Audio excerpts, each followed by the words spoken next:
Bonjour. Cet exposé a été présenté lors d'une réunion organisée par l'Asso des bébés le 11 mars 2017 à Magnac-sur-Benaise, en simultané en français et en anglais. Le but étant de faire découvrir aux habitants de Maillac et des communes environnantes ce projet et ses enjeux. Toutes les données utilisées s'appuient sur les documents constituant le dossier de demande de permis de construire déposé par EDFEN à la préfecture de Limoges. Pour une meilleure compréhension de certains sujets, nous avons complété avec des illustrations et commentaires issus des recherches de l'Asso des bébés. Très succinctement, ce projet éolien a pour but d'implanter 7 aérogénérateurs dans le bois de Bouéry. Cette forêt se situe dans le nord de la Haute-Vienne, plus précisément en pays de Basse-Marche, sur une petite commune de moins de 350 habitants, à Maillac-sur-Benaise. Nous commencerons donc par la description du projet éolien.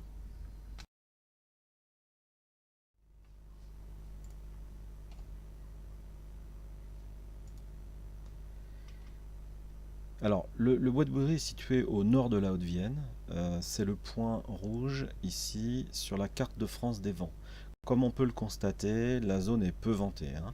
Les zones les plus foncées sont les plus ventées et les zones les plus claires sont les moins ventées.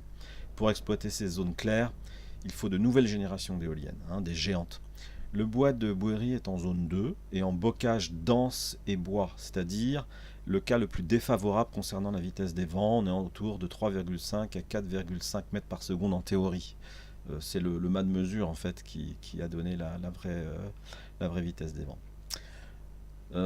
Sur la photo de droite, donc on voit le bois de Bouéry sur la droite, on voit que le projet éolien impacte la totalité du bois. Les croix rouges marquent l'emplacement des éoliennes et les lignes rouges symbolisent les pistes d'accès à ces éoliennes. Il est prévu 7 éoliennes et chacune mesure 180 mètres de haut en bout de pale pour une production de 3,3 MW par éolienne. À comparer avec les éoliennes de la souterraine qui font 145 mètres de haut en bout de pale pour 2,2 MW par éolienne. On verra plus tard dans la présentation ce que cela représente en production d'électricité, hein. Remarquez la zone de protection réglementaire de 500 mètres autour du dolmen, c'est le cercle bleu ici. Attardons-nous maintenant plus précisément sur l'emplacement des éoliennes. Tout d'abord, le site est situé à l'extrémité ouest de la commune de Maillac-sur-Benaise et jouxte 3 autres communes, Saint-Léger-Magnézé, Saint-Hilaire-la-Treille et Anac-la-Poste. Concernant les éoliennes, on peut remarquer qu'elles sont implantées suivant 2 lignes parallèles, orientées sur un axe nord-ouest-sud-est. Pour la ligne 1, E06, E07, pour l'implantation de ces 2 éoliennes, et sur l'autre ligne 2, les éoliennes E01, E02, E03, E04 et E05. Alors maintenant, si on regarde à gauche, côté Saint-Léger-Magnézé, le long de l'As sont implantées les éoliennes E01, E06 et E07. E01 est à moins de 200 mètres, E06, E07, 50 et 30 mètres respectivement, donc très proche du cours d'eau. Ensuite, nous avons l'éolienne E02 qui est au centre, le long de la Grande Allée, et qui est très proche de la Grande Allée puisque le bout de pale est à 4 mètres à peu près, donc c'est très proche. Un peu plus bas, on a l'éolienne E03 en plein bois, proche du dolmen. C'est aussi proche d'une zone humide, il y a à cet endroit-là un petit étang. Puis l'éolienne E04 qui est dans une prairie. Ces pales survolent un chemin, on en reparlera plus tard, tout à l'heure, et elle est à côté d'une zone de fouilles archéologiques. Enfin, concernant les éoliennes, la dernière, la E05, qui est la seule qui soit dans un champ, sur un emplacement particulier, puisqu'il y a 7000 m² réservés ou prévus pour un entrepôt, et qui servira de base au chantier. Et pour terminer, donc, il y a 2 autres postes, enfin 2 autres emplacements. Le poste de livraison en haut, hein, sur le lieu-dit Grelaudet. Donc c'est le poste qu'on appelle le poste de livraison. C'est là où on va, en fait, on raccorde l'ensemble des câbles électriques qui proviennent des éoliennes. On les raccorde à cet endroit-là pour ensuite être raccordé au réseau, j'en reparlerai tout à l'heure. Et puis tout en bas, près de l'éolienne E05, enfin vers Saint-Hilaire-la-Treille, on a le pylône de supervision, qui est actuellement le pylône de mesure, mais ce sera le pylône de supervision de la production électrique. Maintenant, je vous propose d'étudier un chapitre du dossier concernant les pistes d'accès aux éoliennes. Les 3,5 km de chemin existants seront convertis en pistes d'accès, mais il faudra créer 1,7 km de pistes supplémentaires. Le terme de piste a un sens, car il ne s'agit pas de n'importe quelle infrastructure. Pour acheminer les engins de travaux, et surtout les éoliennes, il faut prévoir des structures vraiment très solides. Pour cela, le projet prévoit de décaper les chemins sur 40 cm de profondeur au minimum et sur 5 mètres de large. Cela permet de rempirer sur 4,5 mètres de large pour constituer la bande roulante des pistes. Pour illustrer la robustesse nécessaire, en fait, vous aurez sûrement remarqué les convois exceptionnels de transport des pales ou des éoliennes sur les routes. Le transporteur prévoit une arche en métal, métallique, sur les ponts, ce qui permet de faire passer le transport. Ça renforce le pont pour éviter de l'abîmer. Donc ce ne sont pas des petits engins, ce sont des gros engins. C'est pour simplement appuyer le fait que les pistes sont vraiment des structures importantes. Ensuite, une éolienne et ses pales, c'est très grand, je viens d'en parler. Et pour prendre les virages aux intersections des pistes, il est prévu une zone de dégagement. On voit, c'est un arc, il y a un arc, un rayon de courbure, et à chaque intersection, il faut prévoir ce rayon de courbure qui permet le passage de longs engins de transport. Et puis, sinon, pour finir, ce qu'il faut voir, c'est que les arbres sont complètement élagués jusqu'à leur cime le long des pistes. Et tout cela, ça représente 31 300 m² d'infrastructures à créer dans le bois, et ça hors implantation, car sur les sites d'implantation des éoliennes, il y a encore une zone pour pouvoir bien la monter, pour y mettre des grues, etc. Donc là, les 31 000 m², ça concerne uniquement les pistes.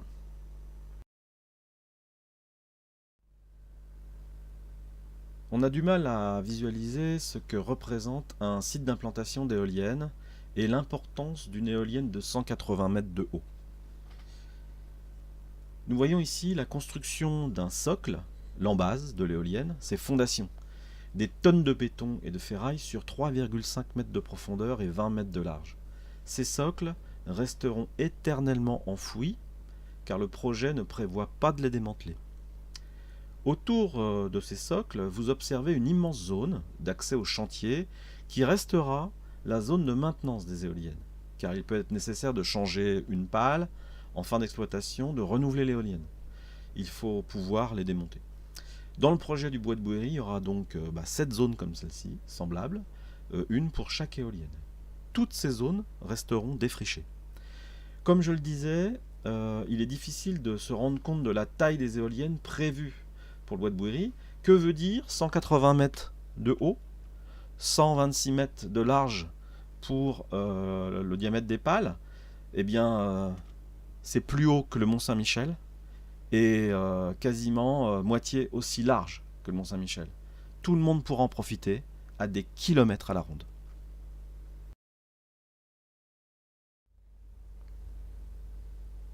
Alors maintenant, on va faire un zoom sur les postes de livraison et le pylône de supervision. Donc, les postes de livraison sont situés près des grands phas. Donc, sur la carte, c'est au nord. C'est le point rouge. Les deux postes sont indiqués PDL1 et PDL2. Alors, de quoi il s'agit? Si l'on regardez l'illustration, donc l'image en bas à gauche, donc c'est un point de raccordement de l'ensemble des câbles électriques venant de chaque éolienne. Donc là, ils sont représentés en jaune. On parle du réseau interne, il fait 20 000 volts à peu près, et le réseau est enterré, c'est-à-dire qu'il s'agit de tranchées de 80 cm de profondeur sur 60 de large environ, Donc une infrastructure supplémentaire par rapport à ce qu'on a déjà vu. Au-delà du poste de livraison, au-delà du petit carré vert, là on est sur le réseau externe, en rouge. Et là on achemine le courant électrique jusqu'au poste source, on appelle ça le poste source. En fait c'est un poste haute tension où on élève la tension de 20 000 à 60-90 000 volts. Et donc c'est le raccordement au réseau, hein, c'est le véritable raccordement au réseau. Sinon complètement à droite, il s'agit d'une représentation du mât de supervision du site pour donc la vitesse des vents, la prévision de vitesse de vent et de production d'électricité. C'est un mât de 120 mètres de haut. Et il est situé donc au sud du bois, vers la commune d'Arnac. C'est le point bleu sur la carte.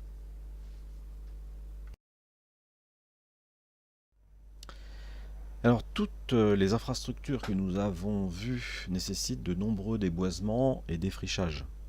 Rappelez-vous, la zone d'implantation des socles des éoliennes, les pistes d'accès et les rayons de courbure, les rayons de dégagement pour le passage des éoliennes, les aires de montage et de maintenance sur les zones d'implantation de chaque éolienne, les tranchées de raccordement au poste de livraison, tout cela représente 50 442 m² de déboisement et défrichage, sans compter les arbres élagués jusqu'à la cime tout le long des pistes.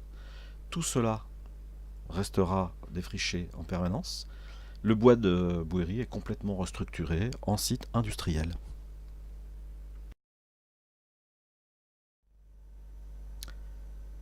Nous avons vu l'impact technique du projet d'implantation des éoliennes sur le bois de Bouéry.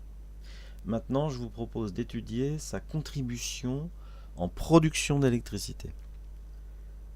Pour cela, il faut comprendre que la production est dépendante de la nature et en particulier de la vitesse du vent. Rappelez-vous que le site est en zone 2, c'est-à-dire peu venteux, d'où la taille des éoliennes pour espérer une production rentable. Les éoliennes fonctionnent dans une plage de vitesse du vent, pour aller vite entre 40 et 50 km/h. Moins ou au-delà, la production n'est pas bonne. Et au-delà d'une certaine vitesse, 100 km/h, il vaut mieux tout arrêter pour préserver le matériel. Bref, la production n'est pas constante. Elle varie selon le bon vouloir de la nature. On parle même de production intermittente. Pas de vent, pas d'électricité. C'est ce que illustre ce graphique. En gris, la prévision de production en fonction des prévisions météorologiques. Et en rouge, la production réelle. En gris, forecast en anglais, la prévision actuelle, la prévision réelle. On voit que c'est pas parfait, hein, mais bon. Vous comprenez maintenant le rôle du mât de supervision. Un autre point d'observation est la part de production d'électricité du site du bois de Bouéry dans la production d'électricité dite verte, hein, vert, électricité dite renouvelable, en France. Le parc éolien installé en France en 2016 produit 12 000 MW, soit 4% de la production d'électricité. Pas grand-chose. Le bois de Bouéry, le site, va produire 23 MW. 23 par rapport à 12 000. 0,0076% de la production d'électricité. Pourquoi je dis ça? En fait, c'est pour dire que pour réussir la transition énergétique, il faut des milliers de projets. Des milliers de projets éoliens, mais pas seulement éoliens. Des milliers de projets éoliens, des milliers de projets solaires, des milliers de projets biogaz. Pour chaque projet, on doit s'assurer qu'on est dans une approche de préservation de la nature. Sinon, vu la masse de projets, imaginez une masse de projets aberrants nous conduirait à une catastrophe écologique. Hein? Donc malgré les bonnes intentions au départ de ce projet du bois de Bouéry, eh bien l'assaut des bébés considère que ce projet est aberrant. C'est ce que l'assaut des bébés essaie de faire comprendre dans cette présentation.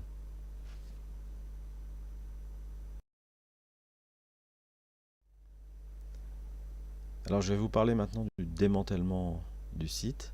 Alors au terme de la durée d'exploitation, parce que c'est écrit, il y a 3 cas de figure. Il y a le premier cas, c'est on prolonge l'exploitation, ce qui veut dire que les éoliennes ont été bien maintenues, elles peuvent continuer à produire un certain nombre d'années. Bon, c'est un choix. Le deuxième cas, c'est on remplace les éoliennes par des éoliennes de nouvelle génération. Là, il faudra renouveler les demandes d'autorisation, parce que ça, c'est un remplacement. Et le troisième cas, c'est qu'on démantèle. Voilà.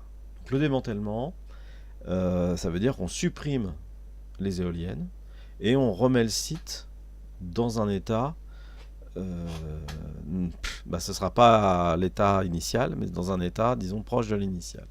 Ça veut dire quoi? C'est une excavation des fondations des éoliennes sur 1 mètre. Vous vous rappelez les fondations, hein, 3,5 mètres de profondeur, des centaines de mètres cubes de béton avec de l'acier. Donc 1 mètre de profondeur. Ça, c'est pour les terrains agricoles. On n'est pas dans ce cas-là. Là, normalement, c'est une excavation sur 2 mètres. Parce qu'il s'agit de terrains boisés. Et puis, concernant les chemins, donc un décaissement des pistes, hein, avec remplacement avec des terres similaires. Sauf si le propriétaire souhaite garder les pistes. C'est un détail du contrat. Alors pour faire tout ça, ce qui est prévu, c'est donc 50 000 € qui sont prévus pour démanteler une éolienne, et ce montant est réactualisé tous les 5 ans. Pardon. Donc, ce qui veut dire que en fait, c'est vraiment, ça doit être au coût de la vie. Donc ça, on va dire 50 000 €. Le résultat, c'est que après exploitation, au bout de 20 ans, hein, un peu plus peut-être, à l'ancien emplacement des éoliennes, on gardera sur une profondeur, même si on creuse à 2 mètres, hein, c'est 3,50 m, il y aura 1,50 m de béton et d'acier qui resteront un gros bloc. Et ça, c'est dans le meilleur des cas, parce que faudra aussi vérifier ce qui a été fait, alors qu'un chêne enfonce ses racines jusqu'à 4 mètres. Alors voilà, la présentation est terminée. Si vous avez des questions, des précisions, des commentaires, vous pouvez joindre l'assaut des bébés par email à assautdesbébés@free.fr. Et si vous avez besoin ou souhaitez prendre de nouveaux renseignements ou détailler ou prendre connaissance des diverses publications que l'assaut des bébés a réalisées cette année, eh bien vous pouvez vous rendre sur le blog indiqué ici, donc sur assautdesbébés.over-blog.com. À bientôt.